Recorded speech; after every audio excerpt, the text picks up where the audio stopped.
Don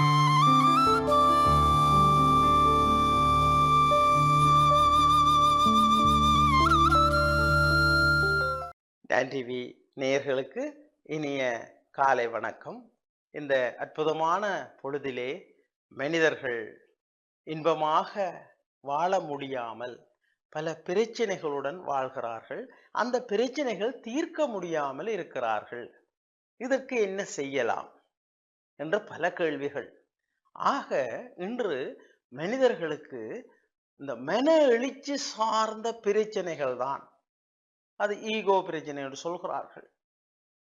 அப்ப மனதில் உள்ள எழுச்சிகள் கோபமாக, துயரமாக, மகிழ்ச்சியாக, இன்பமாக, அப்ப இன்பமும் துன்பமும் சார்ந்த இந்த மன எழுச்சிகள் மனிதர்களுக்கு ஏற்படுகின்றன. அதை சரியாக கையாண்டால், அதை சரியாக முகாமைப்படுத்தினால் அவர் ஒரு வெற்றிகரமானவராக வருவார். ஆக இங்க இப்பொழுது மன எழுச்சி நுண்மதி, எமோஷனல் இன்டெலிஜென்ஸ் என்ற ஒரு புதிய துறை உளவியலிலே, சமூக உளவியலிலே வளர்ச்சி அடைந்து வருகிறது. ஆக இந்த மனவெழுச்சி நுண்மதியை சரியாக பிரயோகித்தால், அப்ப கெட்டிக்காரர்கள் வெற்றி பெற முடியாது. இந்த மனிதர்களை, மனித உணர்வுகளை கையாளுகின்ற ஆற்றல் உள்ளவர்கள் தான் வெற்றியாளர்களாக, தலைவராக வருவார்கள்.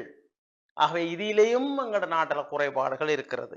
ஆகவே இந்த மனவெழுச்சி நுண்மதி, அதாவது உணர்வுகளையும் மன எழுச்சிகளையும் அறிந்து கொண்டு அவற்றை நெறிப்படுத்தி பிறரோடு தாம் கொண்டுள்ள உறவுகளை பயனுள்ளதாக மாற்றுதல். அப்ப பிறரோடு தான் கொண்டுள்ள உணர்வுகளை, முரண்பாடுகள், பிரச்சனைகள் சிக்கலாக மாற்றக்கூடாது, அதை பயனுள்ளதாக மாற்றுதல். இந்த பண்பை நீங்கள் வளர்த்து கொள்ள வேண்டும். இதற்கு மனவெழுச்சிகளை சரியாக வெளிப்படுத்த வேண்டும். தன்னுடைய மன எழுச்சிகளை, தன்னுடைய பிரச்சனைகளை, தன்னுடைய சிக்கல்களை, மேலும் அதை சரியாக ஆராய்ந்து பார்த்து உணர்ச்சி வசப்படாமல் சரியாக முடிவெடுக்க வேண்டும். அப்ப பாருங்க, அப்ப இத சொல்லுவார்கள் உசுப்பேத்துதல். அப்ப உங்களை உசுப்பேத்தினா நீங்க உணர்ச்சி வசப்படக்கூடாது. பேலன்ஸ் பர்சனாலிட்டி, அதை பிரயோகித்து சரியான முடிவுகளை எடுத்தல்.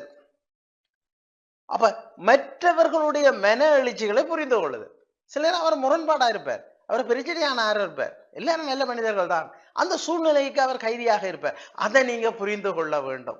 அவரோட போய் சண்டை பிடிக்கிறது இல்லை, புத்திசாலித்தனமாக சண்டை பிடிக்காமல் உங்களுடைய காரியத்தை வெற்றியாக்குதல் அல்லது பின்வாங்குதல், பிறகு பொருத்தமான சந்தர்ப்பத்தில் போய் அதை வெற்றிகரமாக நிறைவேற்றுதல். இதுதான் மன எழுச்சி நுண்மதியினுடைய வெற்றிக்கான அடிப்படைகள். இதை எங்களுடைய பிள்ளைகளிடமும் மனிதர்களிடமும் இந்த ஊடகங்கள் மூலமாகவும் சரியாக பரப்ப வேண்டி இருக்கிறது. என்று எல்லோருமே பல்வேறு வகையான முரண்பாடுகள், பிரச்சனைகள், சிக்கலுக்கு தாங்களே சிக்கல்களை உருவாக்குகிறார்கள். சிக்கல்களை தீர்ப்பவர்களே பிரச்சனைகளையும் சிக்கல்களையும் உருவாக்குகிறார்கள். அவர்களுக்கு இந்த மனவெழுச்சி நுண்மதி தொடர்பான ஆற்றல் குறைவாக இருக்கிறது. அது தொடர்பான விழிப்புணர்வு போதாமல் இருக்கிறது. ஆகவே நாங்கள் எல்லோருமே இந்த மனவெழுச்சி நுண்மதி தொடர்பான எண்ணக்கருக்களை விருத்தியாக்க வேண்டும்.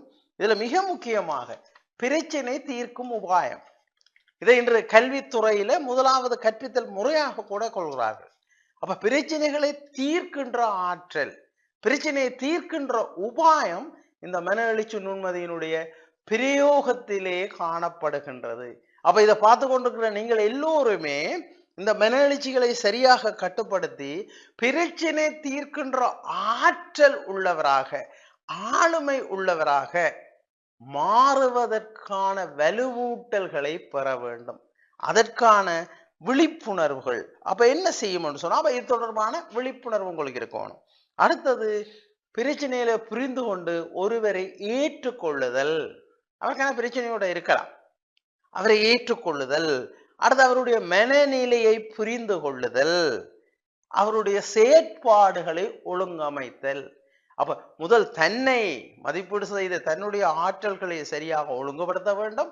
அதனை தொடர்ந்து மற்றவர்களுடன் இடைத்தொடர்புகள் சரியாக அமைக்கப்பட வேண்டும்.